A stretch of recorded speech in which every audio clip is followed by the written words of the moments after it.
Alright guys, I'm going to make a video about my dad and the connection that he had to video games. Now I just want to tell you up front that I've had a few drinks tonight, so I'm half pissed, I'm half drunk.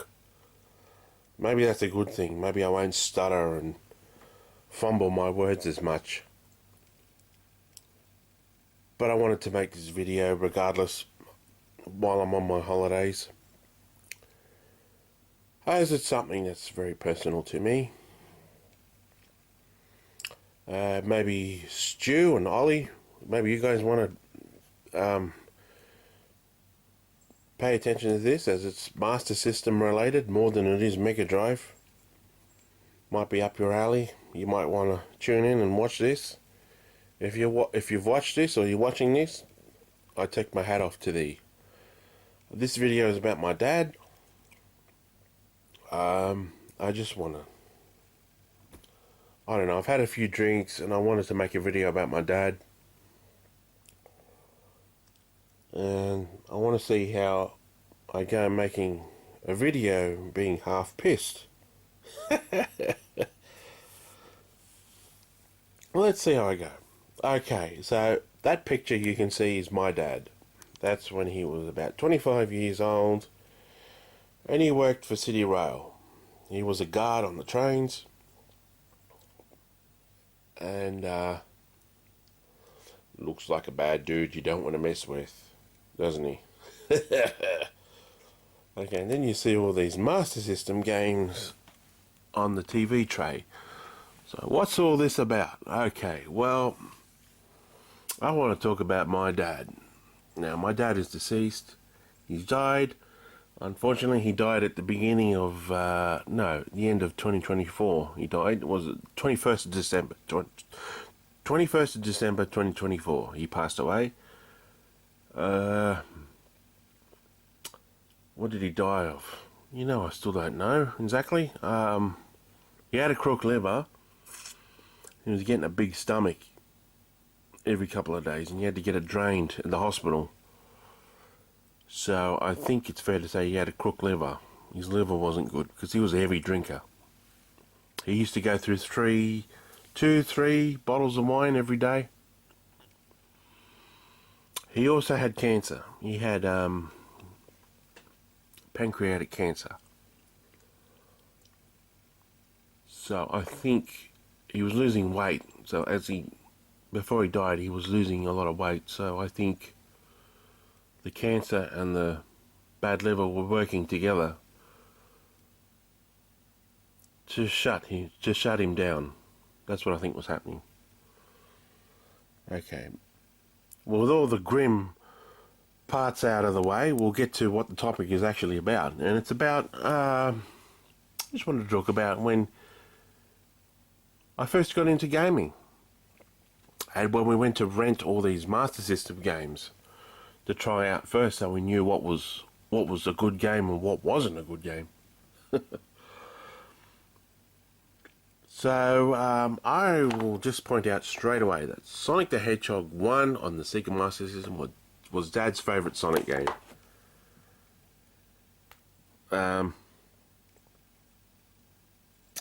He loved Sonic 1. He had this thing about Sonic 1. He thought it was the best game. It was the first Sonic game I ever played. It was the first Sonic game he ever played. He liked it.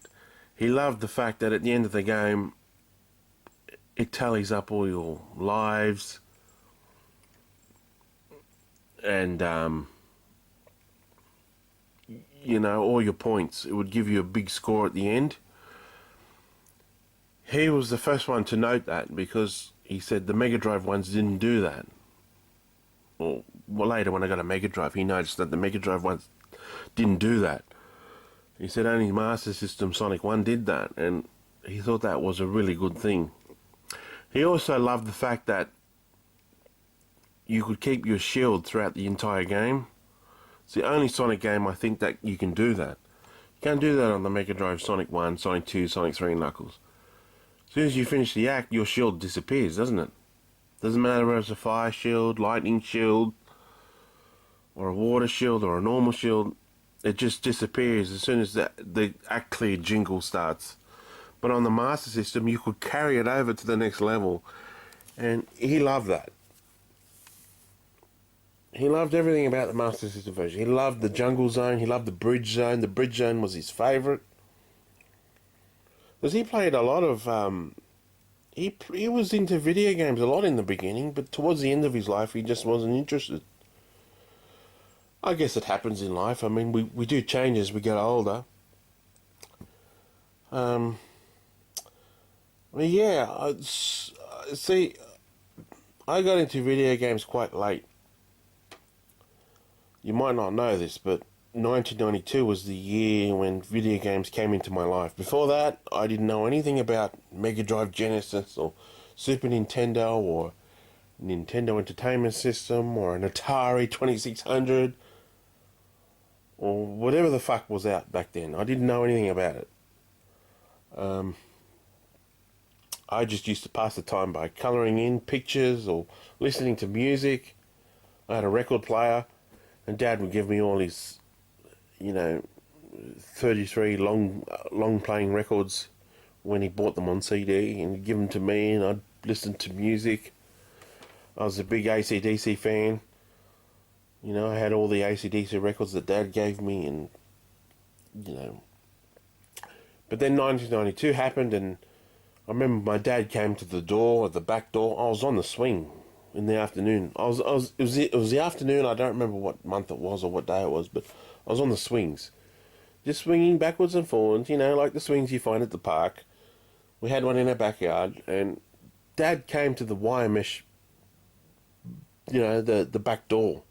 I could see his figure there, and he was holding this white box, and he called me off the swings, and he said, "Look, Adrian, look what your mother brought home." Of course, I went to go and check it out. I thought it was one of those Matchbox car racing sets, with the track. I thought it was one of those things, but it was a Sega Master System box, and it was bundled with Sonic 1 and Hang On, and it had Alex Kidd in Miracle World built in. I knew nothing about all this stuff back then, and I was like, okay, so Dad hooked it up on the TV, and we tried it out, and that was the end. That was it changed my whole life. That first go I had at Sonic 1 on the Master System, where I ran straight into the motor bug on the hill. Didn't know what happened. I used to call it the cat one. The cat one. I didn't know he was a hedgehog. I used to just say, it was Sonic 1 and Hang On. And he said, "Which one do you want to play first?" And I said, "The cat one, the cat one." I thought he was a cat. I was only 8 years old. Yeah. Dad was a bit funny about the Sonic games. He had his favourites, but, he loved Sonic 1 on the Master System, and he loved Sonic Spinball on the Mega Drive. You worked that out, I don't know. But he didn't like Sonic Spinball on the Master System, oh no. And he hated Sonic 2 on the Master System. He hated that game. I remember he was very quick to point out that it didn't display your emeralds on the Sonic Has Passed screen, like the first game did. He hated that. He hated the fact that it didn't have shields. He also hated the fact that it didn't have special stages. So, yeah. He didn't like the sequel. He didn't like Sonic Chaos either. He didn't like Sonic 1 and Sonic 2 on the Mega Drive. He liked Sonic 3 only because of the time attack competition mode. Because we used to try and beat each other and see who could get the... Sorry. Just got a hiccup. He liked that game because it had a time attack competition mode. And he got the fastest time. He beat me on that one. I think it was Azure Lake. He had 17, I think, what was his greatest record? I think it was 17:33 or 34. Mine was about 17:38 or 39. I never did beat him at that. That's the only reason he liked Sonic 3. Didn't care for the one-player mode, the Angel Island to launch base. He was only interested in the competition mode. he didn't care for any of the other Sonic games. It was Sonic Spinball. He liked Sonic Spinball on the Mega Drive because he liked that first stage, that toxic caves. You just stay there forever and score points. He loved that. But yeah, so it was really just Sonic 1 on the Master System and Sonic Spinball on the Mega Drive. I think they were the only ones he liked. So, getting back to what I was saying before, blah blah blah. Sonic 1 was the first game I played.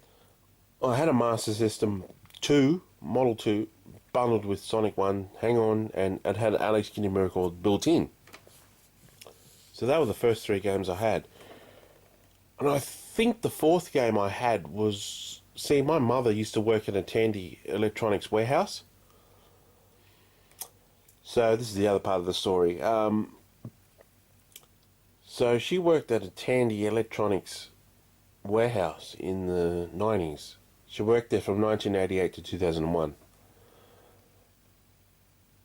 And it was beneficial for me because she could get the stock from there and get it cheaper and bring it straight home before it got to the retail stores.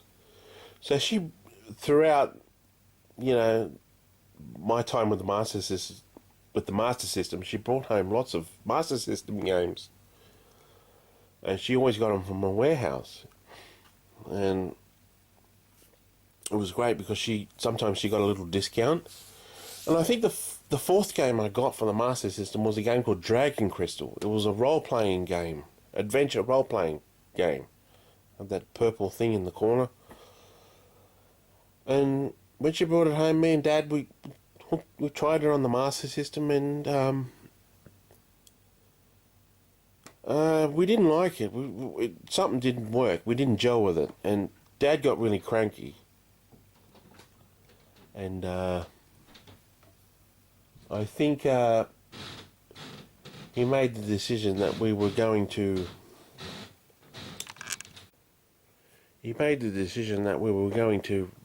start renting games because he was displeased with it. He didn't like it.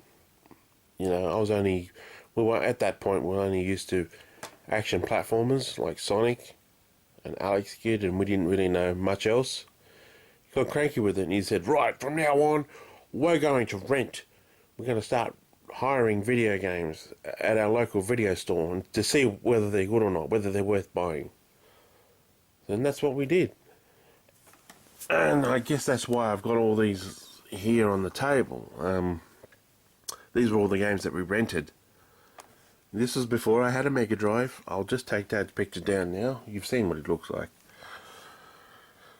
So, we'll take Sonic 1 down. We've talked about that one enough. I think the first one we rented was World Cup Italian 90. We rented it once. He liked it because he was into Italian soccer. His favourite soccer team was Juventus. That was his favourite club soccer team, being Italian. So he liked this game, but we only rented it once. I never got on with it. So we'll put that aside. I can't remember what was next, but I do remember that all these games were games that we rented. We rented Time Soldiers once to try it out. I liked it, but I found it very, very difficult. I'm not sure if we ever rented it again. It's not a bad game, but it's very, very difficult. It's very tough, very easy to get destroyed, knocked out. It's a shooting game, but it's like you go back in time, and hence the title. And you go back to the Stone Age and the Roman Empire, and just the enemies. I remember they can shoot from all these different directions wherever you're standing. I remember it being very difficult.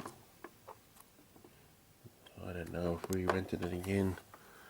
Hey, that's my cat. Hey, Callie's on video. Hey, big one. That's alright, getting a few drinks in ya. Oh yeah. I'm drinking some of that Irish cream. We rented Alex Kidd and Shinobi World a few times. Hey, I might be pissed, but I'm not that pissed. because I'm able to film the video. I know what I'm talking about. Alex Kidd in Shinobi World. We rented this a few times. Yeah, it was a hit. He was a smart man. I'll tell you this. You know, I haven't even got all the games here on the table. I'm missing Alex Kidd the Lost Stars, and I'm missing Submarine Attack. But we started renting Alex Kidd the Lost Stars, and I liked that game. I've told this story so many times. I liked that game so much that one day, after renting it a few times, Dad said to me, he said, "Right, son, I'm going to buy you that game. I'm going to buy that game for you at the end of the week." He said, "I'm going to take you to the Games Wizard store at Penrith, and I'm going to buy it for you." And my oath, he did. He told me this on the Monday of that week, so I had to wait. I had to wait till the Friday just to get Alex Kidd the Lost Stars. I love that game. I know it's not a popular title. I know everyone frowns at it and says it's a shit game, but I loved it. And he bought it for me. God bless him. He got it for me, and I played this shit out of it. And then he told me, he said, "There's another one." He said, "There's another one called Alex Kidd in Shinobi World." I don't know how he knew, because we never read game magazines or anything like that back in the day. If there was no commercials, we didn't know. But he knew. So we rented Alex Kidd in Shinobi World. And I said to him, I said, "Dad, this is a lot like Shinobi." And I didn't think he knew much about Shinobi, but he liked Alex Kidd in Shinobi World, just like me. So we rented that one a couple of times. That was a good one. Yeah, we rented Ghostbusters once or twice, and then he bought it for me, which was good because I didn't have to rent it or hire it anymore. By the way, the shop that we rented our Master System games from, these days I think it's a Dan Murphy's. It's a grog shop, of all things. And back in the day, yeah, it was a video rental store. Ghostbusters was good. I remember playing Ghostbusters once with the kid next door that lived next door to me, and he had Ghostbusters on the Atari 2600. And we used to compare the Ghostbusters version on the Master System to the Atari 2600 version. And without a doubt, the Master System version blew the Atari 2600 version away. So that was that. We rented Wonder Boy and Monsterland once or twice. We liked it, but it was very, very difficult. Now, just want to point out, if anyone knows of Tyler, My Retro Gaming Life channel, I'm not trying to copy him in any way. Okay, I'm just talking from my own experiences here with my father. You know, I'm not trying to copy or emulate anybody else. So I'm just putting that out there. So Wonder Boy and Monsterland, yeah, this game was okay. We had the original Wonder Boy on the Master System, which he bought for me. We didn't have the sequel, but we rented this one. And it was good, but I remember it got hard. It got hard pretty quick, because you have to really know what to do in this game. It's not like it's not like your typical platformer. It's a bit like Alex Kidd in Miracle World, but there's more puzzle elements. You got to know what to get at the right time and where to be at the right time to get through it, sort of thing. Rastan, we rented this one once or twice. I don't remember getting far on it or not, but we did rent this one once or twice. Okay, it's an okay game, probably a 5 out of 10. It's not the best. Ghost House, yeah, we rented this one a couple of times. This one was a good one. It was okay. It was alright, played alright for an early Master System game, didn't it? 1986. It's what, a 32K ROM. It just repeats the same thing over and over, but we rented it once or twice. We thought it was okay. Had good music. When Dracula came out, do do do do do do do do do do do. It was good. I tell you what game he had full knowledge of was Psycho Fox. He knew about this game almost instantly when we first got the Master System.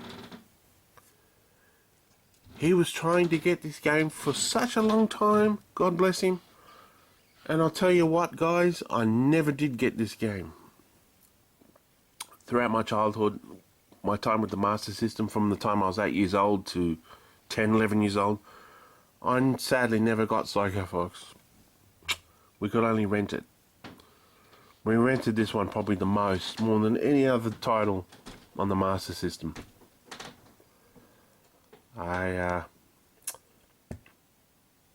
remember my mum picking me up from school one day and she said, "Oh, your dad's trying to get you this Master System game called Firefox." And I said, "Firefox? Don't you mean Psycho Fox?" And she said, "Oh, yeah, probably." Because she didn't know anything about what the name of the games were, but the thing with Dad was, he knew this game was on sale. He found it on sale once at the, I don't know where it was. It might have been the Games Wizard store. He saw it on sale one day and he said, "When I get the money, I'm going to go back and buy it." And, you know, it's a tale of a trillion buyers, you know, who have been in the same situation. He went back with the money and it was gone. And now I guess he felt bad because we never did get Psycho Fox. We could only rent it. It was so fun to rent. It was such a fun game. I mean, you could play with three or four other characters. A hippo, a tiger, a monkey. If you collected those things. I know the graphics are simplistic and everything for an 8-bit game, but God, it was fun. You try and be an 8-year-old kid. Go back to that mindset. This game was so much fun. Psycho Fox was the shit. I mean, fucking hell. If there was a game that could conquer, it was Psycho Fox, aside from Sonic. Dynamite Ducks, yes, we rented this one a couple of times. I liked it. I'm not sure what Dad thought about it, but I liked it. And like I said before, we rented all these games to see what they were like first. So we knew they were good to buy. And there's some I didn't add here, like I forgot Castle of Illusion. I forgot to put on this tray. I forgot to put Alice Give the Lost Stars, even though I already mentioned it. There's probably a few others. We did mention, we did rent Dynamite Ducks. And I liked it. It was a pretty short game. I didn't know anything about it back then. I did not know it was an arcade stripped out port. I had no idea it was an arcade game. I knew nothing about arcades back then. All I knew was Street Fighter 2. It was the only game I ever saw in the arcades. But Dynamite Ducks, yes, it was a game that we rented a few times. I liked it. So, it was a very short game. It was only about a 20-minute game. Of course, content is cut from it compared to the arcade version. There's a stage missing. The jungle. But you know what? It's okay. I liked it. I liked the music. I liked the music on the second stage, the Japanese stage. Feudal Japan. I think it plays the same music on the title screen. It's really nice. Whoop, I just dropped it. Michael Jackson's Moonwalker. Yeah, we rented this one a few times. I liked it, but I could never conquer it back in the day. I can beat it now. You've probably seen from the Generation Pixel SMS Master System One Life Challenge that I've beaten it. I can beat it easy now. I know it's what, a 40-minute game. Can breeze through it easy. I know where all the kids are.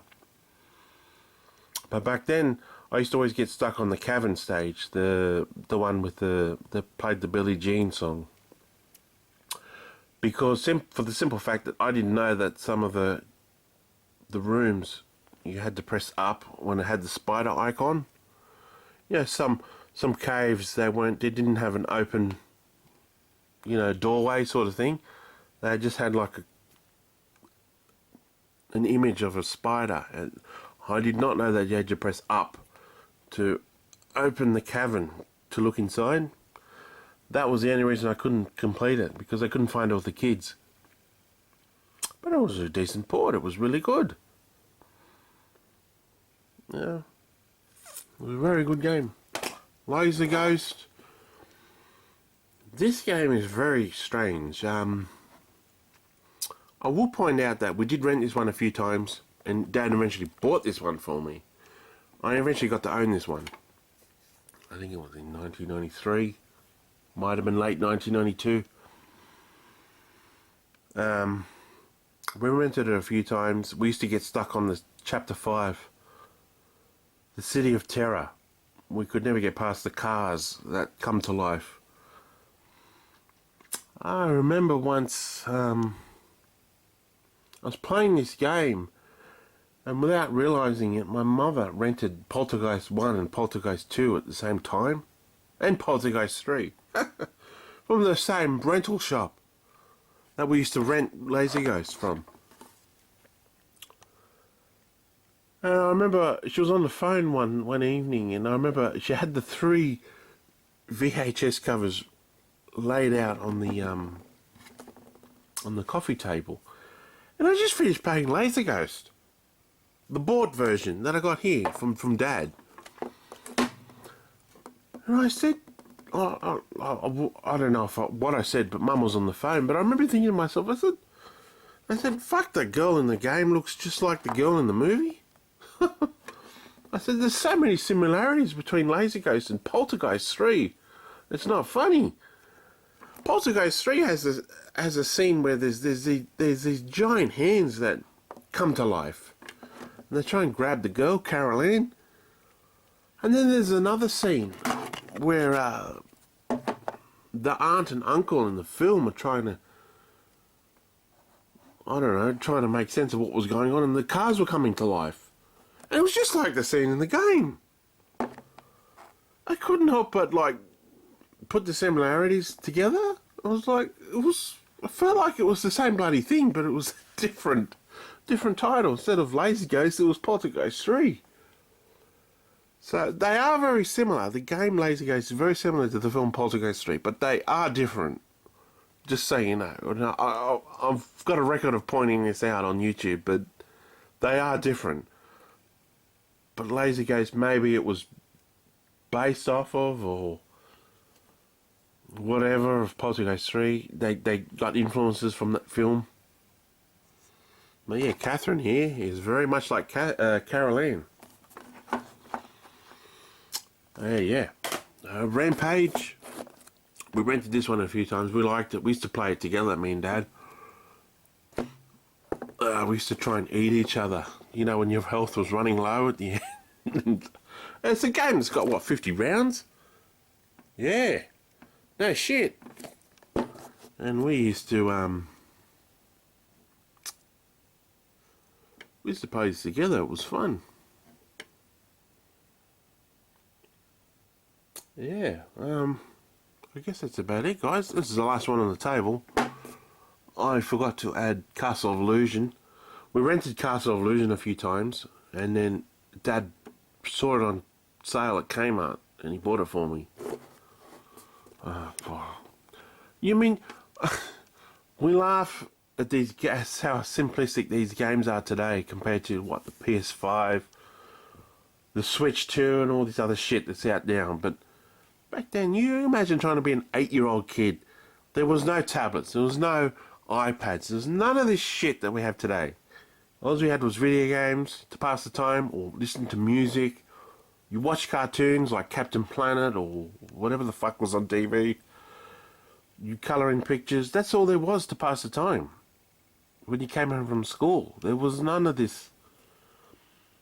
I was an 9-year-old kid. You know, I was in a totally new world.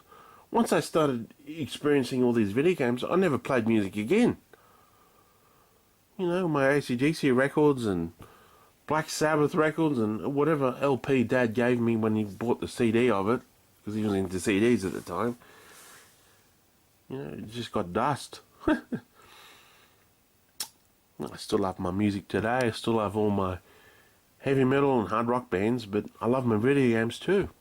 And thanks to my dear old dad here, all this happened. I mean, it was a combined effort between my mum and my dad.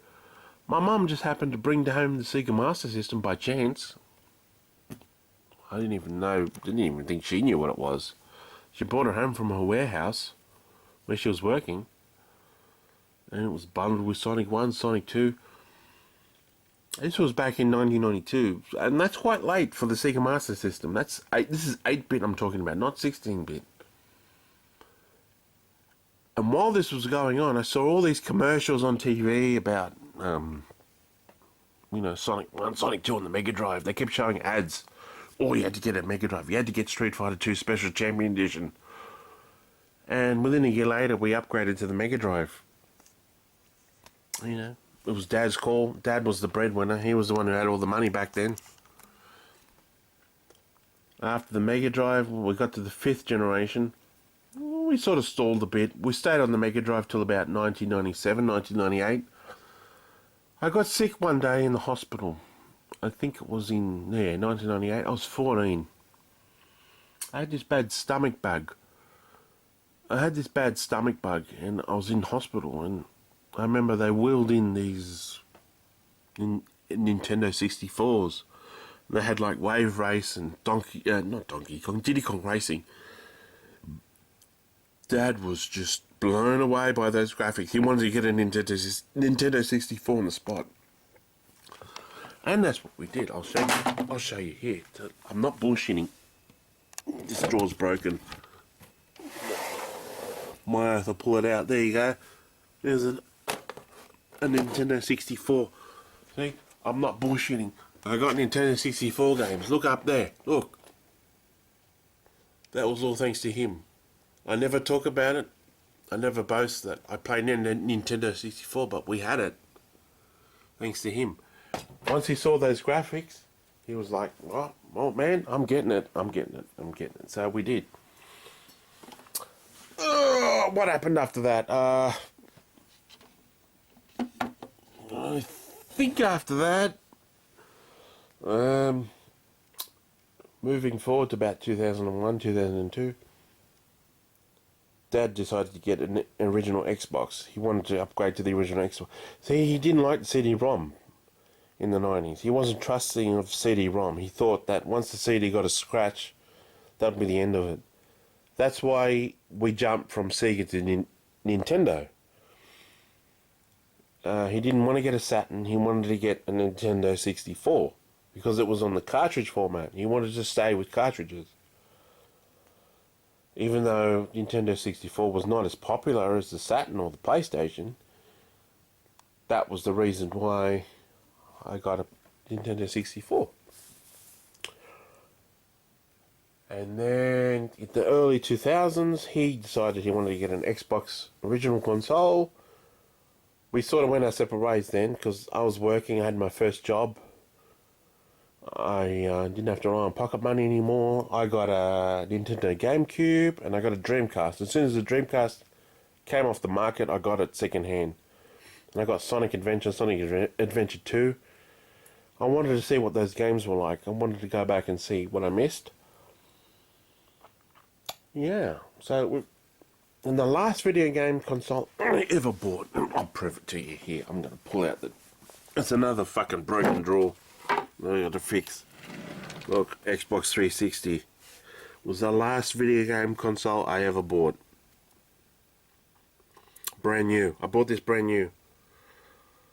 See, I bought it because I thought, stupid me, I thought, when I heard about Sonic 4, I thought, they're going to bring it out on a physical disc, so I'll be able to play it. So I better buy an Xbox 360.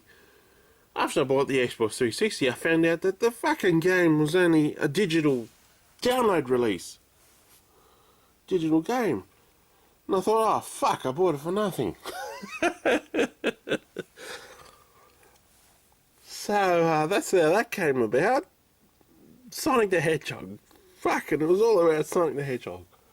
And then, when I met my wife a few years later, she had a history with the Xbox 360 because she had the original white version, the one with the Ring of Death. So, she ended up using it. She bought games for it. She's into like role-playing games and puzzle-solving shit. She got Fable. She got all the Fable games on it, and she made great use of this console, much better than I ever did. So I'm glad it didn't get a waste. But the one thing me and Dad and we stayed away from was Sony PlayStation. We didn't like Sony PlayStation 1. We didn't like Sony PlayStation 2. That was the worst. In saying that, I hate the DualShock controllers. They were shit. Shit for fighting games. Fuck. Yeah, I got a few PlayStation games there now. You can see it now. Look, woo! You can see it there now. Look, PlayStation 1. Yep. I do have a PlayStation 1. My father-in-law came to visit us once, and he gave us a second-hand used PlayStation 1. I got it packed up somewhere. I don't know where the fuck it is, but it's there somewhere. Yeah, so that's it, guys. I really just wanted to talk about the Master System rentals. I sort of went off on a bit on a tangent. But if you stuck around this long, I take my hat off to you. Yeah, I am half pissed, half drunk, but you know what? I'll tell you what. Sometimes it's good to film when you've had a drink or two. I've noticed I've hardly stuttered or, fumbled my words at all like I usually do when I talk in videos like, what am I going to say? What am I going to say? Or I meant to say this, and there's not too many gaps between sentences and shit like that. Yeah. Funny what grog does to you, eh? It has a bit more daring, it puts a bit more daring to you. And I'll say this, once I go back to work, I won't have time to film videos like this, so I'm glad I'm doing this now. So if you're watching this and you stuck around to the end, thank you. And just know this, that I'm an honest, decent video gamer who loves video games and loves Sega, or Sega, or whatever the fuck you want to call it, pronounce it. I love Sega Mega Drive, Master System, Mega CD. That is my world. That is my pastime. When I'm not at work, I'm not paying bills, I'm not doing the grocery shopping, not doing housework, not being a father, or all these other things. When I get a spare moment and sit down with the controller in my hands, I'm playing the Sega Mega Drive. The Mega Drive is what it's all about. I don't give a fuck about what politics you follow, whether you like Trump, or you like Kamala Harris, or you like Albo and Labour, or the coalition, or I don't care what fucking politics you follow. Once you mention politics, I don't want to know you. So this is what I think of all the big YouTube content creators, the ones that go woke and start mentioning politics and all this shit. Once you mention politics, that's it. I tune out, because entertainment industry should have nothing to do with politics. That's it. That's what I think. Doesn't matter whether you follow the left of politics or the right of politics. Keep your opinions to yourself. Video games and music, movies, books should have nothing to do with politics. It does not matter what side you follow. Just, keep it to yourself. Yeah.